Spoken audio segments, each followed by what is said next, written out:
Be'ezrat Hashem, nous allons essayer ensemble d'essayer de comprendre que représentent les fêtes que nous avons au courant de l'année, que nous fêtons, et la base, le fondement qu'il faut savoir, c'est que nous ne fêtons pas des souvenirs.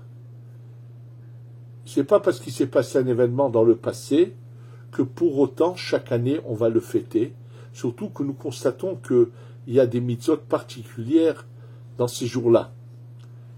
Ce que je veux dire, c'est que, par exemple, les Havdil, en France, le 14 juillet, c'est une fête de libération. C'est en fait, les gens en font de la fête par rapport à un événement qui s'est passé des années en arrière. Nous, c'est en aucun cas la même chose.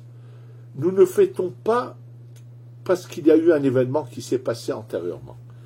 Je vais vous le montrer, l'expliquer, et ensuite on va expliquer que dans ce cas, qu'est-ce que nous faisons à ces moments-là, dans ces fêtes-là, et que chacune, quel genre de réparation apporte la fête que nous fêtons. L'Agmara, dans Masechet Shabbat, dans le Dafkav Gimel, page 23, l'Agmara dit Maï Chanouka. L'Agmara explique qu'est-ce qu'est Hanouka. Bien sûr, l'Agmara raconte ce qu'ont fait les Grecs à ce moment-là. On expliquera dans un autre cours qu'est-ce que voulaient faire les Grecs, quelles étaient leurs intentions, qu'est-ce qu'ils avaient comme mauvaises intentions, quel mal voulaient-ils faire, puisqu'ils ne cherchaient pas à exterminer le peuple juif, mais à lui faire changer de culture. Ça, c'est une chose que nous verrons. Mais quand la Gemara continue à nous dire que lorsque les Hashmonaïm, ces Kohanim qui se sont battus, ont eu le dessus et ont repoussé les Grecs, ils rentrent au temple et là ils constatent que toutes les jarres d'huile pour allumer la menorah ont été ouvertes et impurifiées. Ils ne veulent pas utiliser cette huile, bien que dans la halacha, il y a des tolérances lorsque il n'y a pas d'autre chose. On verra pourquoi ils n'ont pas voulu. Et tout d'un coup, miraculeusement, on découvre qu'il y a une petite jarre d'huile cachée. Cette jarre d'huile qui a été cachée, en fait, ça s'est passé des années avant. Chaque année, on emmenait une quantité d'olives pour faire prendre la première pression de l'huile pour la menorah, pour ces candélabres qu'on allumait. Et on savait combien il fallait d'olives, combien ça donnerait de jarres pour toute l'année.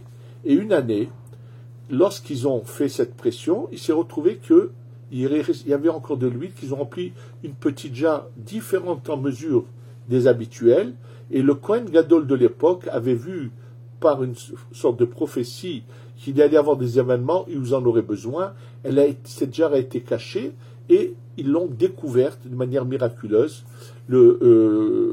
en rentrant dans le temple, et ça devait durer qu'une journée, et l'huile va durer 8 jours jusqu'à qu'ils aient le temps de nouveau de prendre des olives et de les presser et de préparer une huile pure.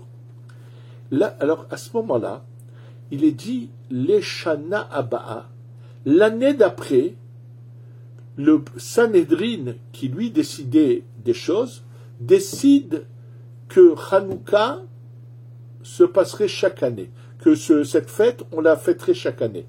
La question que se posent plusieurs commentateurs, c'est pourquoi attendre un an, une année entière?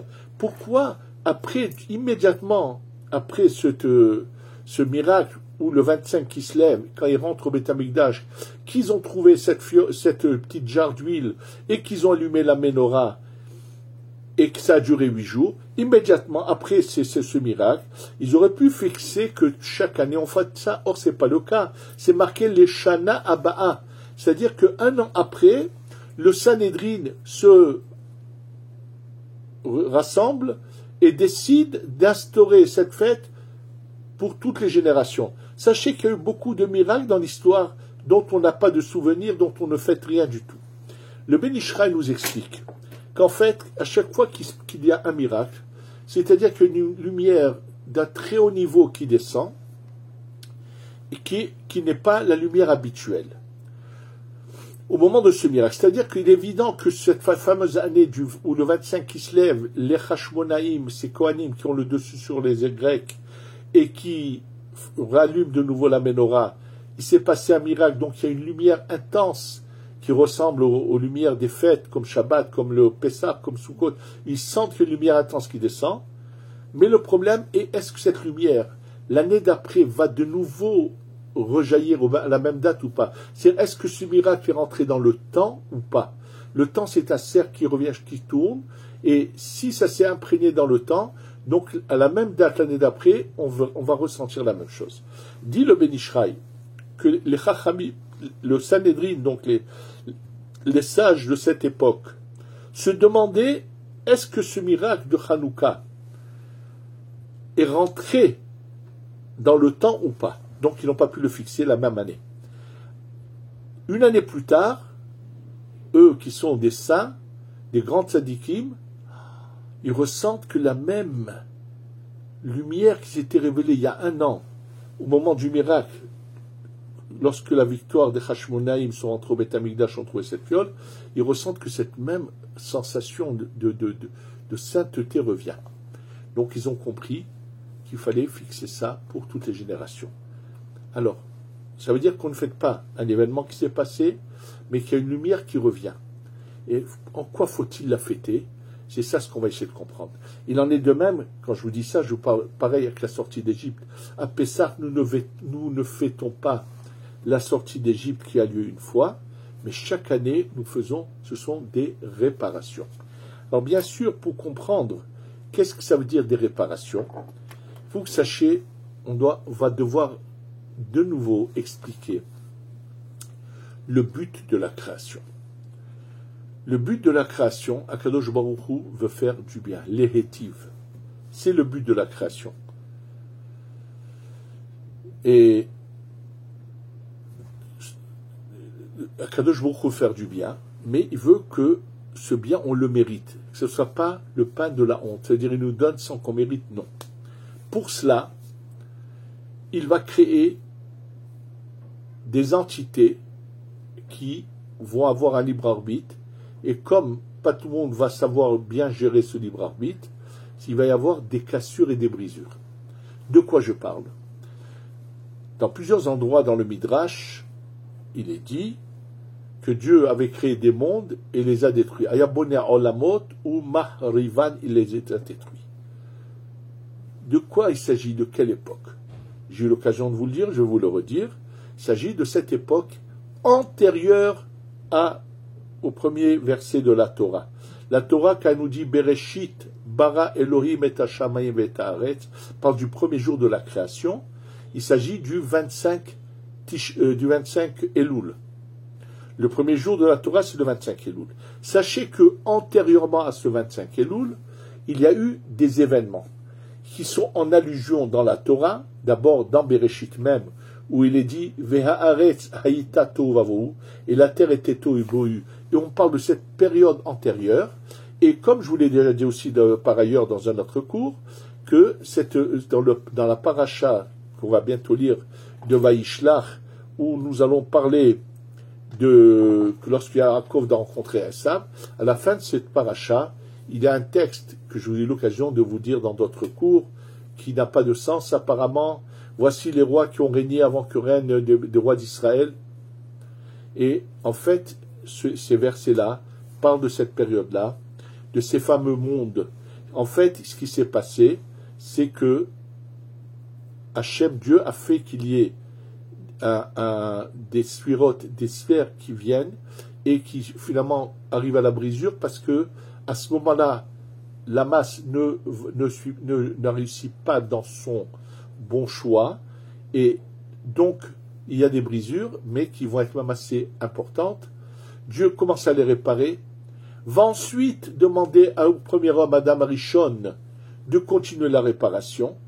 Malheureusement, au lieu de continuer, il va ramener les choses un peu en arrière, et on va parler et donc il faut maintenant réparer pendant ces 6000 ans. Qu'est-ce que nous devons réparer? Nous devons réparer les 7 sphirotes qui s'appellent, je vais aller dans l'ordre, Hesed, qui chez l'homme représente le bras droit, c'est le Hesed, c'est la sphira du Chesed.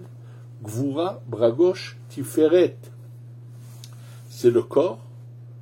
Ensuite, nous avons les deux jambes qu'on appelle Netzach et Hod. Et il reste après Yesod et Malchut, qui au total représentent 7 sphirot. Chesed, Gvura, Tiferet, Netzach, Hod, Yesod, Malchut. Donc, il y a des réparations à faire. Adam Arishon pense qu'il peut les faire, ces réparations, pas seulement par le peuple d'Israël, mais également intégrer ceux qui se sont définis comme les autres nations pendant cette fameuse épreuve du monde du Tohu. Eux n'ont pas réussi. Il veut les faire participer, mais au lieu qu'ils aident à la réparation, ils font tout dégringoler. Ça va durer ainsi jusqu'à que Adam Arishon en personne revienne en Gilgoul, chez Avraham, Yitzhak et Yaakov. Je ne fais que répéter des choses que j'ai eu l'occasion déjà de vous dire.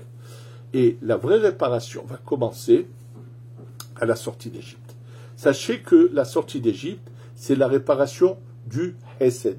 C'est-à-dire que chaque année, à la sortie à Pessah, nous réparons le Hesed.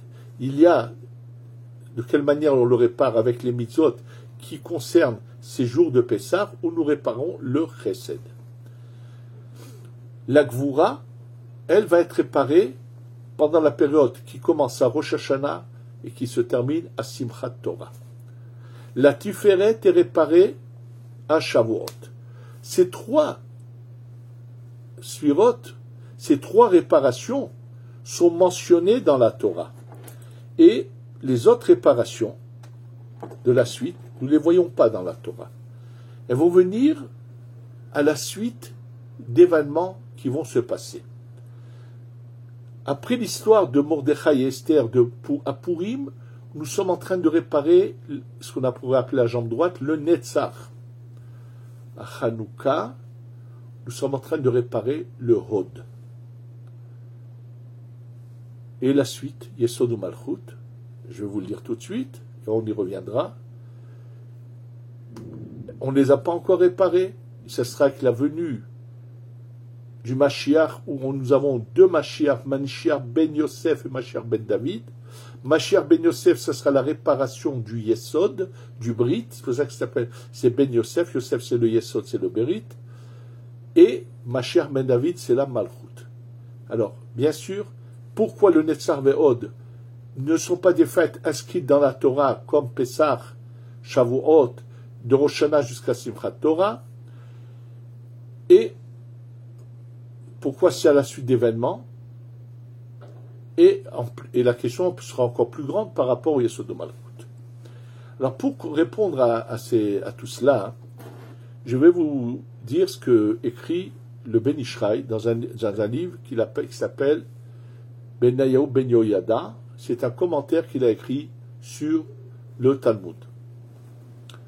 Dans le commentaire sur le Talmud, dans le Sefer Ben Yoyada, sur le début du traité de Megillah, la première page du traité de Megillah, là-bas, on parle d'un sujet qui devrait tous nous interpeller. Nous savons que Moshe Rabbeinu reçoit la Torah écrite, elle est écrite, il est 5 livres de la Torah. Par contre, la Torah orale, elle est transmise oralement. Il va y avoir des gens qui vont prendre des notes, mais on n'a pas le droit de la mettre par écrit. Le début de la mise par écrit de la Torah va se passer bien plus tard, lorsque Yonatan ben Oziel va écrire son Targum, Rabbeinu Akadosh qui va rédiger les Mishnayot. Donc il y a des époques bien plus tardives. Et là, il est mentionné là-bas que lorsque Yonatan ben Oziel écrit son explication des versets, la terre d'Eretzret se met à trembler. C'est pas que la terre qui a tremblé, c'est la sphira de la Malchut dans le monde supérieur qui tremble. Et de quoi? Alors Ben Ishraï ramène là-bas. Il dit, sache qu'au moment de la création, après la faute de Adam Arishon, ça a donné une puissance aux forces négatives inimaginable. Sachez que si on voit la force qu'avaient les Égyptiens avec leur sorcellerie, qu'ils étaient capables de faire quelque chose que Plus jamais après eux dans l'histoire, ni aucun peuple, aucune nation n'est arrivé au talon de la force qu'avaient les Égyptiens dans le mal. Comme on voit, c'est pour ça qu'ils se sont en tête autant contre Dieu. Ils ont une puissance inimaginable. Explique le Ben Ish Chai. Il nous dit, écoute bien. À la suite de toute cette période du Tohu et la faute d'Adam Arishon et ainsi de suite, les forces du mal avaient une puissance sans pareille. Elles vont avoir elles vont s'amplifier, jusqu'au moment où viennent Avraham, Yitzhak et Yaakov, les patriarches, qui eux commencent légèrement à l'affaiblir.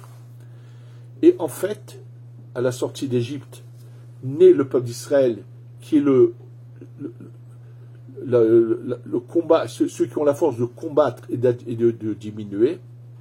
Et là, on commence seulement à ce moment-là à réparer la sphira la plus haute des 7, qui est le chesed.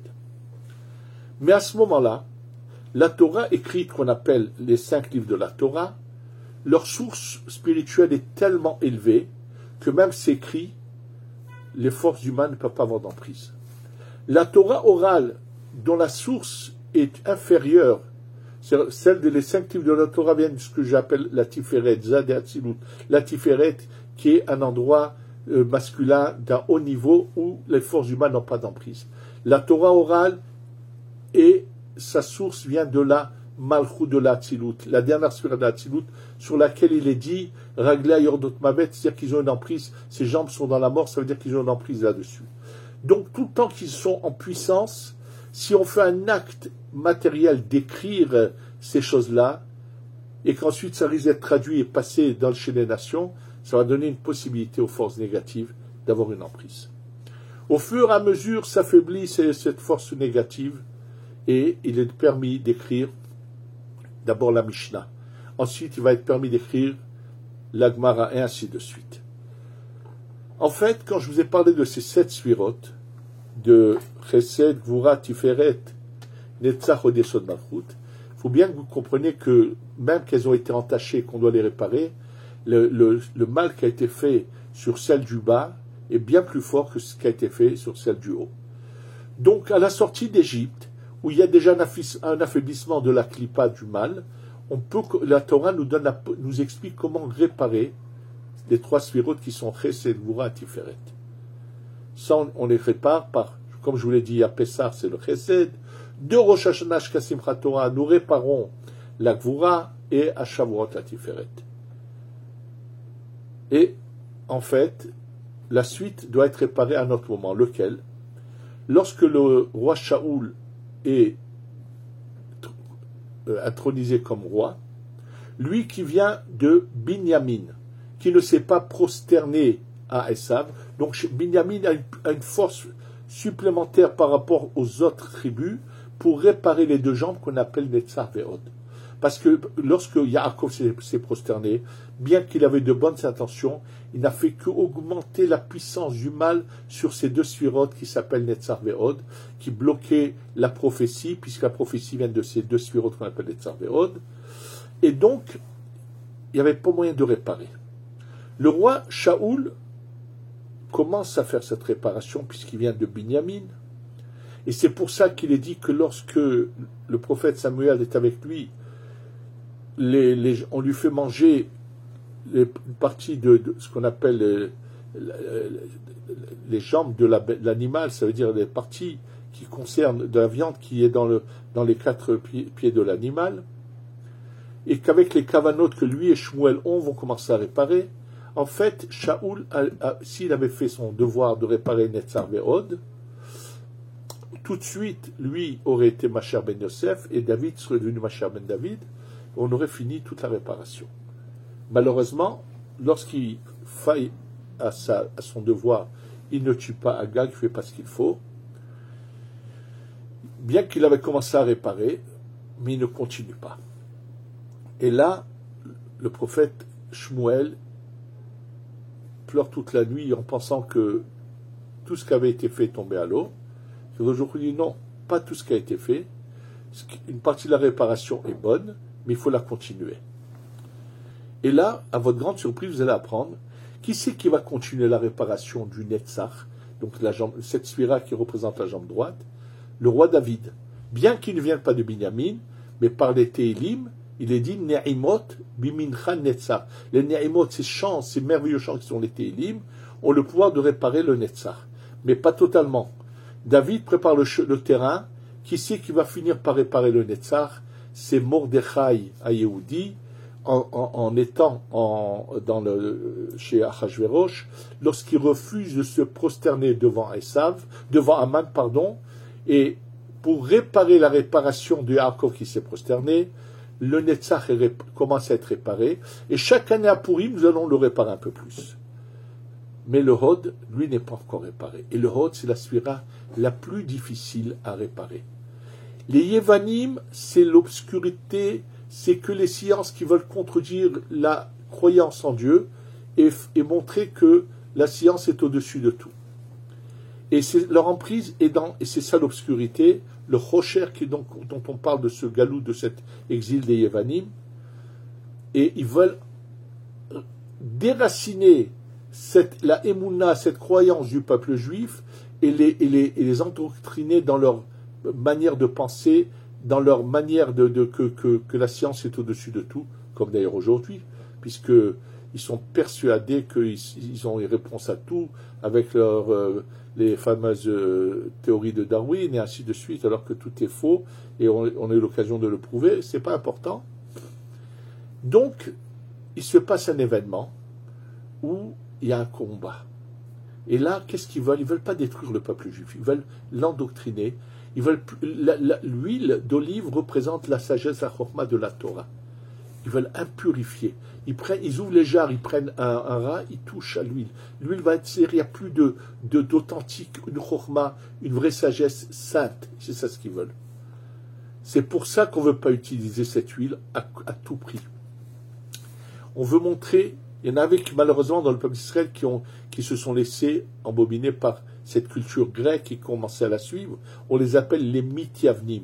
Mais il y a une minorité qui est restée authentique et sincère et a continué le chemin d'Hachem, de la Emouna, de la croyance authentique, de la vérité et de la sainteté. Et donc, chaque année, pendant 8 jours, le Hod est réparé.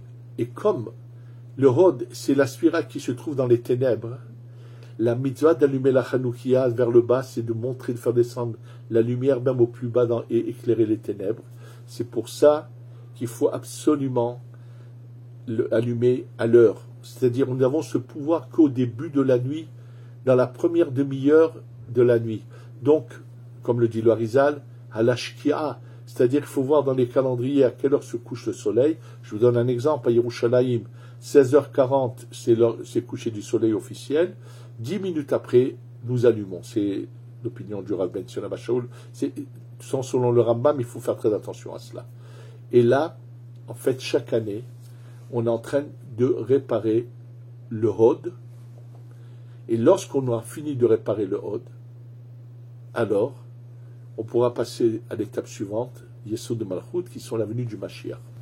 Pourquoi c'est le Mashiach qui va réparer Yesod et Malchut? Comme ce sont les sphirotes les plus basses, nous n'avons pas les forces de les réparer. Mais si on fait tout le reste, alors on arrivera à ce que ces sphirotes également soient réparées.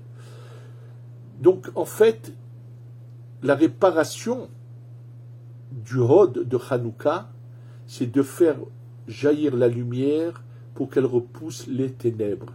De savoir que nous croyons dans la Torah et qu'aucune culture dans le monde ne pourra nous faire changer nos opinions. Ils peuvent poser toutes les questions, ils peuvent être sûrs que nous, on est à côté, c'est eux qui se trompent. Sachez qu'il y a réponse à toutes leurs questions. Et je peux vous le dire, j'ai eu l'occasion de faire une série de cours que j'ai appelé l'âge de l'univers, où si vous pouvez les trouver, où vous verrez que je prouve d'une manière tellement authentique que toutes les fabulations de Darwin et de ceux qui le suivent, qui sont que des fabulés, qui ont dit des bêtises, et que nous n'avons aucun problème depuis combien de temps existe le globe terrestre. Vous verrez dans ces cours qu'il n'a pas d'âge et que tout est expliqué selon la Torah, selon l'authenticité des choses. allumer la Hanoukia et rester à côté d'elle la première demi-heure et penser et étudier, chanter, si vous voulez, des chants de Hanouka, mais c'est la révélation de la lumière spirituelle sur la matière.